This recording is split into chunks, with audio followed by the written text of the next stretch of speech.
Hello everyone.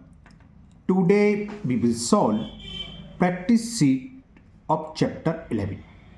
Topic is time and money. और ये class 5th की वाव मैथ को हम सॉल्व कर रहे हैं. ये सारे चैप्टर कंप्लीट हो चुके हैं. बुक के लास्ट में पेज नंबर 210 पर यानी प्रैक्टिस शीट दी हुई है. मैं इससे पहले सारी चैप्टर और बहुत सारी प्रैक्टिस शीट सॉल्व कर चुका हूँ. उन सभी का लिंक मैंने आपको नीचे डिस्कशन बॉक्स में दे दिया है. अगर इससे पहले आपको किसी टॉपिक में कोई डाउट है तो आप नीचे डिस्कस बॉक्स में जाकर उस वीडियो को लिंक को क्लिक करके आप वो वीडियो देख सकते हैं. चलिए स्टार्ट करते हैं practice sheet of chapter 11. Question है evaluate the following. A part में हमें ऐड और सब्ट्रैक्ट है. फर्स्ट में ऐड करना है ₹170.50 प्लस 138.25 को. इसी तरह सी में सब्ट्रैक्ट करना है 302.80 में से 59.10 रुपीज़. कैसे होते हैं समझाते हैं आपको. जैसे ए पार्ट था मैंने लिख लिया 170.50 रुपीज़ प्लस करना है 138.25 रुपीज़. रुपये पैसे के अगर सवाल है तो आप जैसे डायरेक्ट डेसिमल को ऐड करते हैं बिल्कुल वैसे कर ली, कोई फ़र्क नहीं है ना. वैसे मतलब इसका होता क्या है, ये रुपये हैं डेसिमल से पहले वाले और डेसिमल के बाद वाले पैसे. रुपये को रुपये में ऐड करते हैं, पैसे को पैसे में. 2-3 तरीके इसको करने के. एक तो आप डायरेक्ट ऐड कर लीजिए. एक तरीका होता है इनको सबको पैसे में कन्वर्ट कर लो, दोनों को प्लस कर दो, फिर इनको रुपये पैसे में अलग कर लो, है ना. एक होता है रुपये लिखो पैसे लिखो, रुपये के नीचे रुपये पैसे के नीचे पैसे और ऐड कर लो. जैसे आपकी मर्जी हो वैसे आप कर लीजिए, ठीक है ना. लेकिन डेसिमल पे रुपये पैसे से बिल्कुल डिटो डेसिमल से ऐड करते हैं सिंपल, वैसे ही आप कर सकते हैं. तो मैं करता हूँ, चलिए डायरेक्ट ही करता हूँ. डायरेक्ट से मतलब सीधा लिख लो 170.50 138.25. इसको हमने ऐड कर लिया. 0 + 5 5 5 और 2 7 0 + 8 8 3 7 और 3 10 कैरी 1 1 1 2 3. तो बस ये इसका आंसर हो गया. तो आंसर क्या हो गया, ये किसके इक्वल हो गया, ₹300.75. कुछ नहीं करना, सिंपल डेसिमल की तरह. लेकिन अगर किलोमीटर हेक्टोमीटर हो तो हम उस आएंगे तो बताएंगे. यहाँ तो खाली आपकी मनी और टाइम का तो इसी टाइप के सवाल आएंगे, तो ऐसे कर लीजिए, बेकार कोई चेंज करने की जरूरत नहीं है, सीधा ऐसे कर लीजिए. अब सेकंड है हमें सब्ट्रैक्ट करना है 302.80 में से 59.10 रुपये सब्ट्रैक्ट करने के लिए. 59 है ना, तो कर लीजिए सिंपल. जैसे डेसिमल को सोल्व करते हैं 302.80 लिखना तो जानते हैं. डेसिमल के नीचे डेसिमल लगेंगे, डिजिट्स के नीचे डिजिट्स आना चाहिए. 10 माइनस का साइन, 0 में से 0 सब्ट्रैक्ट करा, 8 में से 1 गया 7, बोरो लिया, 12 में से 9 गया 3, डेसिमल के नीचे डेसिमल आएगा. यहाँ रह गया 29 या 9 बोलो, 9 में से 5 गया 4, एक बोरो यहाँ चला गया 2. तो इसका आंसर आ गया सेकंड का आंसर इज कितना हो गया 243.70 रुपीज़. ओके है क्लियर. तो सिंपल जैसे हम डेसिमल को ऐड और सब्ट्रैक्ट करना है बिल्कुल सेम डिटो से ही होना है, कोई चेंज नहीं है. क्लियर. आंसर शीट तो है ही नहीं, है ना, लेकिन ये आंसर सही है, चिंता ना करो. ओके. सी पार्ट में हमें क्या करना है 2 कहाँ से रुपीज़ को गलत पढ़ लिया है ना, रुपीज़ का सिंबल था 2 पढ़ लिया. 318.4 रुपीज़ में से हमें माइनस करने हैं 17.25. ओके चलिए करते हैं इसका सॉल्यूशन. देख लीजिए 318.4 पॉइंट के नीचे पॉइंट, उससे पहले क्या 0 हमेशा से करा करो. अब क्या है ऊपर एक 0 नहीं है, मतलब लाइक डेसिमल कन्वर्ट कर लो. नीचे अगर 2 डिजिट्स हैं तो ऊपर भी 2 डिजिट, लास्ट में हम कितने भी 0 बढ़ा सकते हैं आपको बताइए. अब आप सब्ट्रैक्ट करिए. बोरो ले लिया 10 हो गया, 10 में से 5 गया 5, यहाँ से एक बोरो लिया 3 रह गया, 3 में से 2 सब्ट्रैक्ट करा 1, डेसिमल के नीचे डेसिमल, 8 में से 0 गया 8, बोरो लिया 11 में से 7 सब्ट्रैक्ट करा 4, यहाँ रह गया 2 तो 2. तो आंसर कितना हो गया, रुपीज़ का सिंबल और लगा देंगे. तो आंसर आ गया हमारे पास 248.15 रुपीज़. 248.15 रुपीज़. ओके है कितने सिंपल. चलिए करते हैं नेक्स्ट डी पार्ट में हमें क्या करना है 709.50 रुपीज़ में प्लस करने हैं 70. तो सीधा हो गया 779.50. लेकिन मैं करके दिखाता हूँ आपको. 709.50 70 का मतलब क्या होता है 70.00. ऐड कर दो 0590977. तो ये आपका आंसर आ गया. इसका आंसर क्या हो गया आंसर हो गया 779.50 रुपीज़। क्लियर। चलिए लेते हैं ई पार्ट। अब ई पार्ट में हमें है 141.05 रुपीज़ माइनस 114.5। तो भाई सॉल्यूशन लीजिए इसका। पहले वाला नंबर लिख लीजिए 141.05, पॉइंट के नीचे पॉइंट, डेसिमल प्लेस के नीचे 1/10 प्लेस के नीचे 10th, और ये पूरा पूरा उतार लीजिए आप। अब आगे कुछ नहीं है ना, जीरो माइनस कर दीजिए। 5 में से 0 गया 5, 0 में से 5 नहीं होगा, बोरो लेंगे। 10 में से 5 गया 5, यहाँ से बोरो चलेंगे 0 रह गया, फिर 0 से 4 तो जाएगा नहीं, तो यहाँ से बोरो लिया 10 हो गया। 10 में से 4 गया 6, 3 रह गया, 3 में से बन गया 2। तो आंसर कितना हुआ इसका, जब हमने रुपीज़ को सब्ट्रैक्ट करा तो ₹26.55। तो ये हो गया आपका ई पार्ट का आंसर 26.55। क्लियर।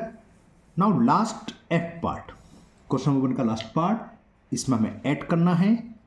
क्या ऐड करना है, 366.50 में प्लस करने हैं 3.06 रुपीज़। चलिए इसको भी कर देते हैं। 366.50 3.06 प्लस कर दो, सीधा सिंपल जैसे कर दे। 0 + 6 6, 5 + 0 5, पॉइंट के नीचे पॉइंट, 6 + 3 9, 6 3। तो आंसर कितना हुआ हमारा इसका, ये आंसर आ गया कितने रुपीज़, 369.56 रुपीज़। ओके क्लियर, कोई डाउट तो नहीं है। इसी के साथ ये क्वेश्चन 1 कंप्लीट हुआ। चलिए करते हैं क्वेश्चन नंबर 2।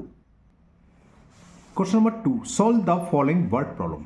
इसमें ए से लेके के तक वर्ड प्रॉब्लम है। पहला है, Pinky is 11 years old, how many days old is she. उसके हमें डेज में, दिनों में बतानी है एज कितनी है। हमें मालूम है, अच्छे से जानते हैं आप सब भी। 1 ईयर इक्वल टू, बिल्कुल सही बोला, 365 डेज। तो 11 ईयर को हम डेज में कन्वर्ट करें तो क्या करेंगे, 365 का मल्टीपल कर देंगे। बस इतना करना है। कैसे होगा बताते हैं। तो 11 ईयर्स को हमें क्या करना है, डेज में कन्वर्ट करना है। तो डेज में कन्वर्ट करने के लिए 365 से मल्टीपल करेंगे, इतने डेज। 11 5 जा 55, कैरी 5, 11 6 जा 66 और 5 71, कैरी 7, 11 3 जा 33 और 7 40। तो ये आ गया 4105 डेज, सॉरी 100 बोला, 4015 डेज। लैंग्वेज लिखना चाहो तो नीचे लिख सकते हो। कौन थी ये, पिंकी थी ना। तो Pinky is 4015 days years old. Oh sorry, years नहीं, इतने डेज ओल्ड, ईयर्स को तो बोलिए। ये हमारी मैथ है ना। मैथ में ऐसे ही कन्वर्ट करा जाता है। अब मैं आपको बताऊँ, अगर एक्चुअल में देखेंगे तो इसकी ये गलत आएगी। गलत क्यों आएगी समझ लीजिए आप।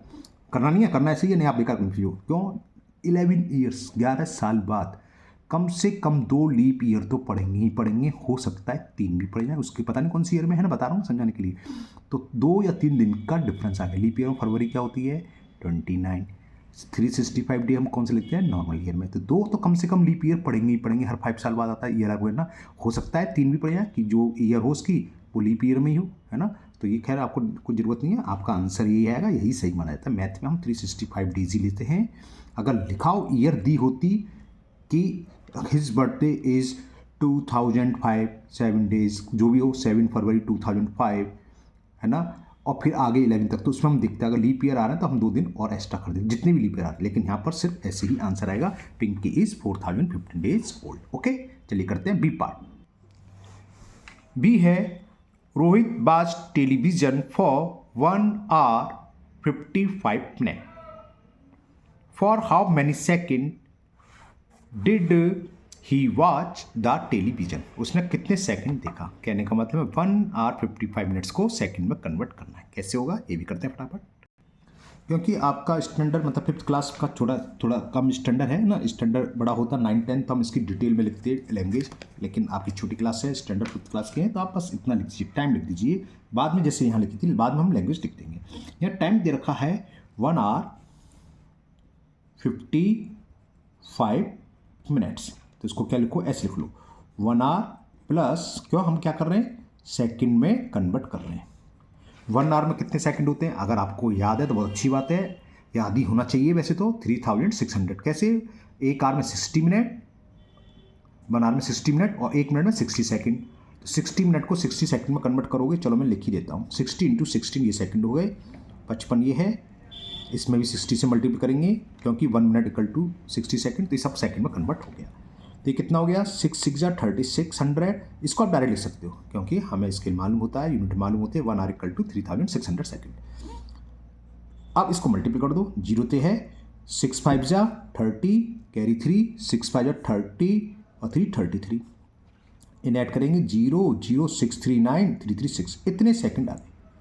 तो कौन था रोहित। तो ये पूछा था for how many second did he watch the television. अब लैंग्वेज लिख दो नीचे से बस, रोहित वॉच्ड टेलीविजन, शॉर्ट में टीवी लिख दो, फॉर 6900 सेकंड को शॉर्ट में ऐसे लिखते हैं सेकंड। बस हो गया, इतनी लैंग्वेज से काफ़ी आप लोगों के लिए। ओके, चलिए करते हैं सी पार्ट। सी है Hasan reach the railway station at midnight. Midnight का मतलब 12, रात के ठीक 12 बजे है ना। व्हाट वाज द टाइम, अच्छा ये पूछा है। वाई हिज रिस्ट वॉच, तो एक तो ये हो गया 12 बस। और what was the time by the railway station clock. Railway station clock क्या होता है, 24 आवर में चलती है, तो उसको 24 में बताना है। कैसे होगा बताते हैं, छोटा सा सवाल है। तो रात को ठीक 12 बजे पहुंचा है Hasan. Hasan reach the railway station at midnight. Midnight का मतलब रात के 12 बजे है ना। What was the time by his wrist watch, तो लिख दो time in his wrist watch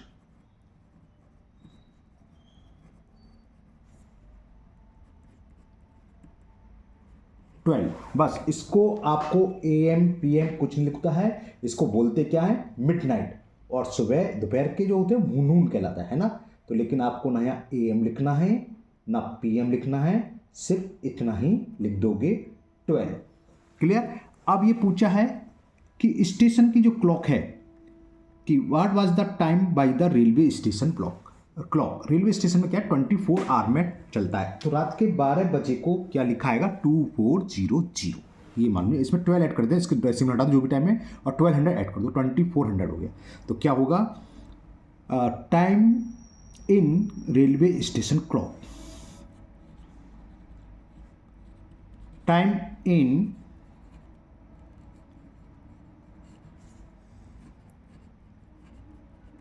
railway station clock क्या होगा, 2400 आवर्स। बस रेलवे की जो घड़ी होती है 24 आवर्स में चलती है। अब मोबाइल की आपकी मर्जी होती है, मोबाइल के अनुसार एक्सपर्ट है, कैसा भी टाइम लगा लो, 12 आवर्स का लगा लो या 24 आवर्स का लगा लो। ओके, चलिए करते हैं डी पार्ट। ये इतना ही था, हो गया। डी है a function was to begin at 11:25 AM। 11:25 AM पर स्टार्ट हुआ function, because arrived half an hour late. आधा घंटा लेट पहुंचा, half an hour late for the function. What time did Vikas arrive. तो विकास कितने बजे पहुंचा हुआ, इसमें 30 मिनट्स ऐड कर दें, ओरली हो गया 11:55 AM पर विकास पहुंचा होगा। ओके, तो छोटी छोटी लैंग्वेज अगर लिखना चाहें लिख लीजिए, या सीधे सीधे ऐड करके लिख लीजिए। चलो मैं लिख देता हूँ, थोड़ी थोड़ी सीखना चाहिए आपको। तो लिखो function was to begin at, हाँ लो फंक्शन बिगिन एट, बुक में ही होती है, क्वेश्चन में आपकी लैंग्वेज होती है। फंक्शन बिगिन एट 11:25 AM, यानी कि दोपहर के सुबह 12 बजे से पहले वाला AM है। रात को तो क्या होगा, PM हो जाता है ना, AM। Clear. Vikas arrive half an hour late, तो Vikas late by 30 minutes. Half an hour का मतलब जानते हो 30 मिनट्स, तो विकास लेट बाई, लिख दो ना direct 30 minutes. Half an hour का मतलब आधा घंटा, यानी कि 30 मिनट्स। तो पूछा था क्या, what time did Vikas arrive. तो क्या करो, पहले 11:25 में 30 मिनट्स ऐड कर दो। तो ये मिनट होते हैं 11:25, हिंदी में शुद्ध बोलें तो, और 30 मिनट्स में 25 मिनट ऐड हो जाएंगे, है ना। तो क्या हो जाएगा, यहाँ ऐड ही कर दो 11:25 और यहाँ 30 ऐड कर दो आप, तो ये हो गया 11:55। और ये क्या है, 12 से पहले के समय तो AM ही रहेगा। तो अब लिख दो विकास रीच्ड, पहुंचा एट 11:55 AM। बस हो गया। लेते हैं ई पार्ट। तो ऐसे देख लीजिए पूरा क्वेश्चन आपकी स्क्रीन पर इस वक्त डी। चलिए करते हैं ई पार्ट। ई पार्ट है a bus leaves for Mumbai every 2.5 hour. हर 2.5 2 आवर और आधा आवर हो गया, नहीं 2.5 घंटा है ना जिसे बोलते हैं, 2 घंटे 30 मिनट बाद। तो लंबा अ बस लीव फ्रॉम मुंबई, मुंबई के लिए क्या होता है बस हर 2 घंटे आधे 2.5 घंटे बाद 2.5 आवर बाद छूटती है from A bus stop.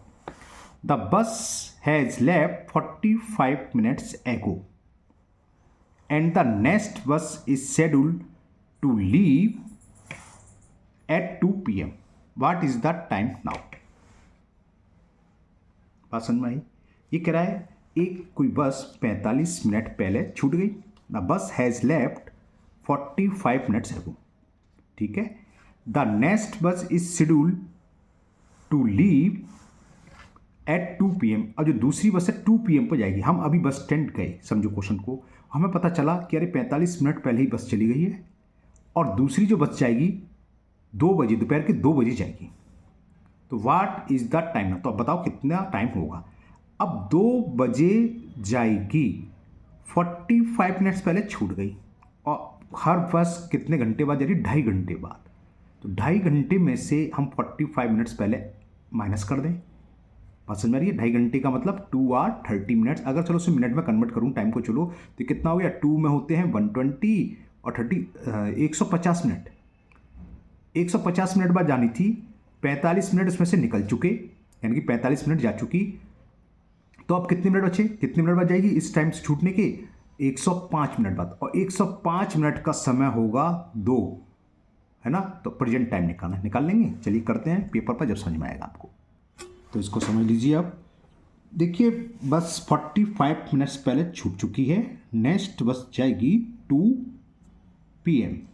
E part 2 तो लिखा था 2 PM and the schedule to leave. तो शेड्यूल ऑफ, तो ऐसे लिखो, हाँ चलो थोड़ी थोड़ी लेंगे आप। चलो schedule of next bus is 2 PM। इसका मतलब कितना हो गया? 14 आवर्स, 1400 आवर्स। ओके। अब हर 2.5 घंटे पहले, हर 2.5 घंटे के अंतर में बस छूटती है, समझना। 2 बजे जाएगी, इससे पहले जो बस छूटी वो 2.5 घंटे पहले छूटी। 2.5 घंटे का मतलब 2 आवर 30 मिनट्स, ये तो हुआ। तो टाइम क्या होगा जब बस छुट्टी होगी? टाइमिंग पहले लो, क्या लिखो? प्रीवियस बस लेफ्ट 2.30 HA आवर्स बिफोर। तो 2.5 घंटे पहले का टाइम तो निकाल सकते हैं। हमें मालूम 2 बजे हैं, तो 2 बजे से 2.5 घंटे को घटा दें तो हमारे पड़े 24 आवर्स में इसको सेपरेट कर दें, और ये बराबर क्या होगा? 20 आवर्स। चलिए सेपरेट करते हैं सब सीधे ना। 24 आवर में से 0230 आवर सेपरेट करें, कितना आएगा देखें? 0, ठीक है ना। और 24 यहाँ से 2:30 बजे का टाइम था, टाइम सेपरेट कर लेते, ये मैंने गलत कर लिया। 24 आवर्स ये हमें ऐसे चुना करना था। 2 घंटे सेपरेट करें 2:30 बजे से, ऐसे नहीं, इसे ऐसे रहने दो, ऐसे रहने दो। 2.300 में से क्या कर दिया? 2 बजे, सॉरी ये गलत है ना, यहाँ देखना टाइम क्या 2 PM था। तो 2 PM का मतलब 24 आवर्स में टाइम लिखें तो 14 हो गए। इससे 2.5 घंटे पहले सेपरेट कर दो, इसका मतलब 14 आवर 0 सेकेंड। सेपरेट करना सिखा रहा हूँ मैं, ध्यान रखना। बोरो लेंगे यहाँ, 0 में से बोरो लेंगे यहाँ, तो क्या हो जाएगा? 60 मिनट हो जाएगा। 1 आवर को मिनट में कन्वर्ट करेंगे, 60 मिनट हो जाएगा। 60 मिनट से सेपरेट कर लो, 0 में से 0 गया 0, 6 में से 6 गया, ये कितना हो गया? 13। एक बोरो चला गया, 13 में से 2 गया 11। तो जो नेक्स्ट बस का टाइम था वो निकला आया 11:30 AM पर छुट्टी। AM क्यों हुआ? 2 बजे PM है, 2 PM है, 2.5 घंटे पहले, तो 12 से पहले का टाइम हो 11:30 AM हुआ। तो लिख दोगे टाइम ऑफ प्रीवियस बस इज 11:30 AM। अब बताओ इस वक्त कितना बजा, और ये बस कितने बजे छूटी है? 45 मिनट्स पहले छूटी है, लिख रहा था ना 45 मिनट्स लेफ्ट हो गई थी। तो प्रेजेंट टाइम क्या होगा? प्रेजेंट टाइम इसमें ऐड कर दो 11:30 AM में 45 मिनट्स, ये तो जानते हो, ये आर और मिनट तो जानते हो, ये टाइम है 11:30।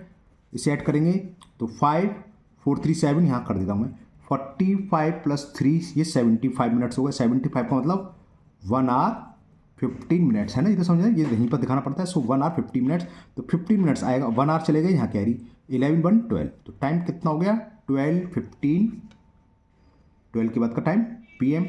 तो present time is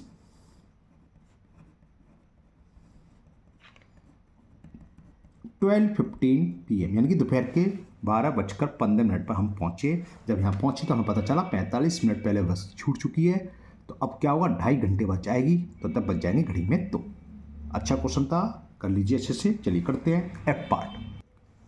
F part है Ankit took 214 minutes to wash his mother's car. अपनी मदर की गाड़ी को धोने में से 214 मिनट्स लगते हैं। How many are and minutes are there in 214 minutes. कुछ नहीं, मैं आर और मिनट बताना है तो बहुत ईजी हो गया, 60 से डिवाइड कर दो, जो भी रिमाइंडर आएगा वो मिनट, और जितना क्वेश्चन है वो आर। चलिए करते हैं फटाफट। 240 मिनट्स हैं, 60 से डिवाइड करेंगे आर में कन्वर्ट करने के लिए, ये मिनट है, जो रिमाइंडर बचेगा वो मिनट में, और जो क्वेश्चन आएगा आर में। 16 3 जा 180 माइनस कर दो 4, 11 में से 8 गया 3, बस हो गया। तो यानी कि 240 मिनट्स बराबर कितना हो गया, बड़ा टाइम लग गया गाड़ी धोने में, 3 आवर 34 मिनट्स। मिनट्स की जरूरी नहीं है कि आप पूरा लिखें, आप खाली MIN लिख देंगे वो भी चलेगा। MIN का मतलब ही होता है मिनट्स। तो 3 आवर 34 मिनट्स, बस हो गया ये। चलिए लेते हैं नेक्स्ट जी पार्ट। जी है Sandhya bought 12 bowls for ₹245.50 rupees, 6 plates for 349.99 rupees and 9 glasses for 325 rupees. How much did he spend altogether? तीनों को ऐड करना है, सिंपल डायरेक्ट ऐड कर दे रहे हैं, बाद में नीचे लैंग्वेज लिख देंगे। करते हैं फटाफट। अगर आपको लैंग्वेज लिखनी है तो तीनों की कॉस्ट अलग अलग लिख दीजिए, लेकिन अगर आप डायरेक्ट भी ऐड कर देंगे, 5th स्टैंडर्ड की बात है तो चलता है, टीचर कोई नंबर नहीं काटता, तो मैं डायरेक्ट ही कर दे रहा हूँ। डायरेक्ट से डायरेक्ट नहीं हो रहा, बस लैंग्वेज नहीं लिख रहे। वैसे हम लैंग्वेज देखेंगे तो क्या लिखोगे, cost of 12 bowl equal to ये, फिर क्या थी, कॉस्ट ऑफ 6 प्लेट्स आर इतना, and cost of 9 glasses are, वो नीचे लिख रहा हूँ 325.00 रुपीज़। फिर एक अंडरलाइन करके यहाँ लिख दो टोटल कॉस्ट, या कौन है संध्या स्पेंड, कुछ भी लिख सकते हो, टोटल कॉस्ट लिख दो, बाद में लैंग्वेज। तो मैं यहाँ ऐसे ऐड कर लो आराम से, नीचे लैंग्वेज दिखा देंगे। 0 + 9 + 0 9 ही आएगा। 9 और 5 14, कैरी 1 पॉइंट का पॉइंट, कैरी 1 जोड़ लेते पहले, 9 1 10, 15 5 20 का 0, कैरी 2 4 4 8 2 2 और 2 कैरी का 12 हो गया, कैरी 1 3 3 6 2 8 1 9, 920.49 रुपीज़ इसका आंसर हो गया। अब लैंग्वेज यहाँ लेते हैं, यहाँ तो ऐड कर दिया, कौन थी, संध्या। तो और क्या पूछा था, how much did he spend, तो लिख दो संध्या, ये रह गया, एन भी रह गया, क्या है संध्या, संध्या स्पेंड ₹920.49, बस खत्म। ये आंसर हो गया आपका, ज़्यादा लंबी चौड़ी लैंग्वेज की जरूरत नहीं है। चलिए करते हैं next H part. H part, the cost of 1 chair is 1050.50 rupees, what is the cost of 8 such chair. 8 का मल्टीपल कर देंगे, आंसर आ जाएगा। करते हैं, तो लिखिए, इसमें लैंग्वेज लिख लेते हैं हम। Cost of 1 chair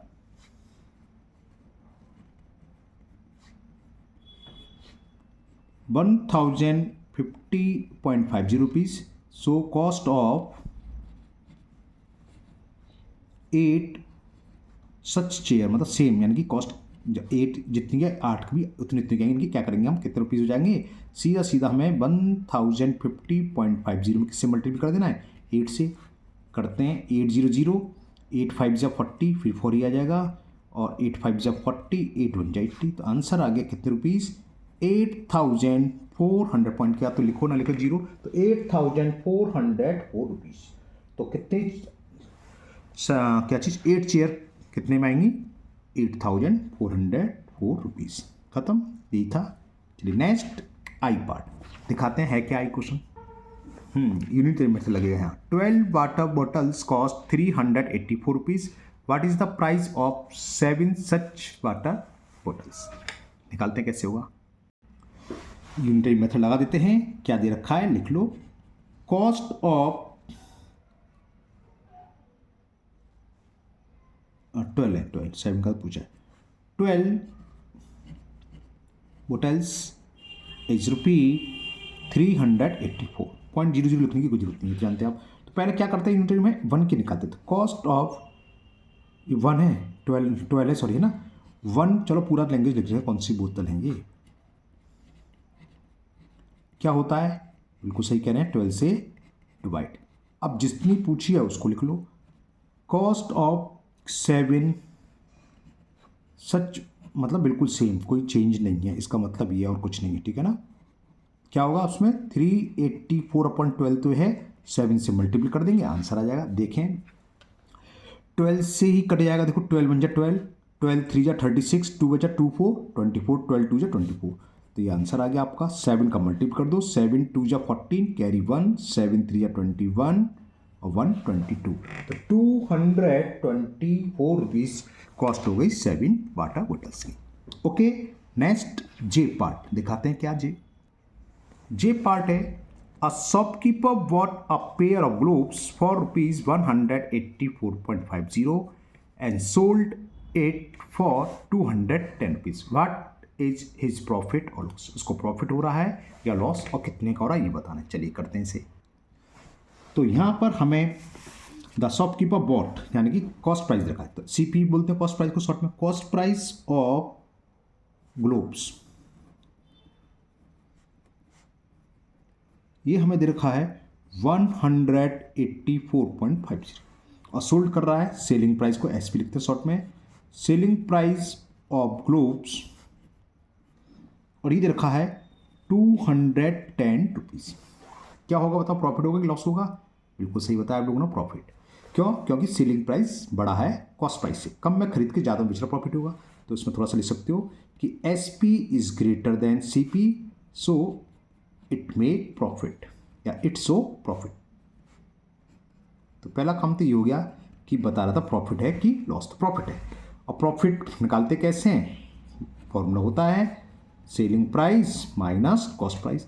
selling price 210.00 लिखो ना लिखो आपकी मर्जी है, लेकिन यहाँ आगे 0.50 तो आपको लिख लोगे सही रहेगा। सब्ट्रैक्ट करें, 0 में से 0 बोरो लोगे, 10 में से 5 गया 5, यहाँ 9 रह गया, 9 में से 4 गया 5, यहाँ 20 में से 18 गया 2, तो कितने रुपीज़ का प्रॉफिट हुआ, 25.50 रुपीज़ का। ओके, तो ये क्वेश्चन जे पार्ट कंप्लीट हुआ। नाउ लास्ट के पार्ट, ये भी प्रॉफिट लॉस पर है, दिखाता हूँ क्या है क्वेश्चन, पिक करते हैं। के है सुमन बॉट अ बैंगल फॉर ₹500, यानी कि सीपी दे रखा है, cost price of bangle 500 and sold it loss 80 rupees, यहाँ तो साफ साफ लिखा है 80 रुपीज़ लॉस में बेचा, तो हमें सेलिंग प्राइस निकालना होगा।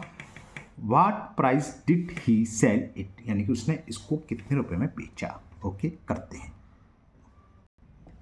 तो लिखें सेलिंग प्राइस नहीं, सीपी देखा है, cost price of a bangle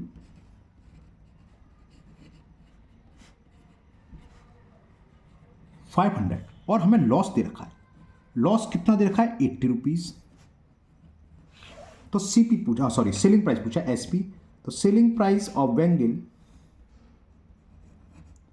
selling price क्या होता है कॉस्ट प्राइस, अगर लॉस होता है तो माइनस लॉस, प्रॉफिट हो तो प्लस लॉस, तो यहाँ लॉस हो रहा है तो कॉस्ट प्राइस में से लॉस माइनस कर दो, हमारा सेलिंग प्राइस निकलाएगा। कॉस्ट प्राइस कितना है 500 रुपीज़, लॉस कितना है 80, 500 में से 80 सेपरेट करा, कितना आ गया 420 रुपीज़। तो selling price of bangle will be 420 rupees. इसी के साथ आपकी वर्कशीट चैप्टर 11 की कंप्लीट हुई। मुझे उम्मीद है आपको ये समझ भी आ गई होगी। फिर भी अगर आपको किसी भी पार्ट में कोई डाउट है तो आप कमेंट बॉक्स में कमेंट करें, मैं उसको और अच्छे से समझाने की कोशिश करूँगा। अगर आप लोग पहली बार चैनल पर आए हैं तो चैनल को सब्सक्राइब करना भूलें, साथ ही साथ बेल आइकन जरूर प्रेस करें, जिससे आगे जो भी वीडियो अपलोड होगी उसका नोटिफिकेशन आपको मिल जाएगा और वो वीडियो आपकी मिस नहीं होगी। इस वीडियो को अपने दोस्तों को भी शेयर करें, जिससे वो भी इसका फ़ायदा उठा सकें। फिर मिलते हैं नेक्स्ट वीडियो में। Thank you, have a nice day.